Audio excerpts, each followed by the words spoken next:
ಹಟ್ಟಿ ಪಟ್ಟಣ ಪಂಚಾಯಿತಿ ಮುಂದೆ ವಿವಿಧ ಸಂಘಟನೆಗಳ ಪ್ರತಿಭಟನೆ.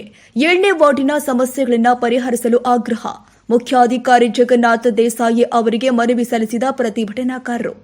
ಹಟ್ಟಿ ಪಟ್ಟಣ ಪಂಚಾಯಿತಿ ಮುಂದೆ ಜೆಎಂಎಸ್, ಡಿವೈಎಫ್ಐ, ಎಸ್ಎಫ್ಐ ಸಂಘಟನೆಗಳ ಪದಾಧಿಕಾರಿಗಳು ವಿವಿಧ ಬೇಡಿಕೆಗಳಿಗಾಗಿ ಆಗ್ರಹಿಸಿ ಪ್ರತಿಭಟನೆ ಮಾಡಿದ್ದಾರೆ. ಶೌಚಾಲಯ ಸಮಸ್ಯೆ, ಕುಡಿಯುವ ನೀರಿನ ಸಮಸ್ಯೆ, ನೈರ್ಮಲ್ಯದ ಸಮಸ್ಯೆ, ವಿದ್ಯುತ್ ಲೈಟಿನ ನಿರ್ವಹಣೆಯ ಸಮಸ್ಯೆ, ಜಾಲಿ ಕಂಠಿಯ ಸಮಸ್ಯೆ ಇತ್ಯಾದಿ ಸಮಸ್ಯೆಗಳ ಪರಿಹಾರಕ್ಕೆ ಮುಖ್ಯಾಧಿಕಾರಿ ಜಗನ್ನಾಥ್ ದೇಸಾಯಿ ಅವರಿಗೆ ಮನವಿ ಮಾಡಿದರು. ಪಟ್ಟಣ ಪಂಚಾಯತ್ ಆಡಳಿತಕ್ಕೆ ಧಿಕ್ಕಾರ ಬರಲಿ. 7ನೇ ವಾರ್ಡಿನ ಹಳ್ಳದ ಪಕ್ಕದಲ್ಲಿ ಜಾಲಿ ಜಂಗಲ್ ಕಟ್ಟಿಂಗ್ ಮಾಡಲೇಬೇಕು. 7ನೇ ವಾರ್ಡಿನ ಹಳ್ಳದ ಪಕ್ಕದಲ್ಲಿನ ಜಾಲಿ ಕಟ್ ಮಾಡಲೇಬೇಕು. ಬೆಕ್ಕೆ ಬೇಕು. ಚರಂಡಿಯನ್ನ ಕ್ಲೀನ್ ಮಾಡಲೇಬೇಕು.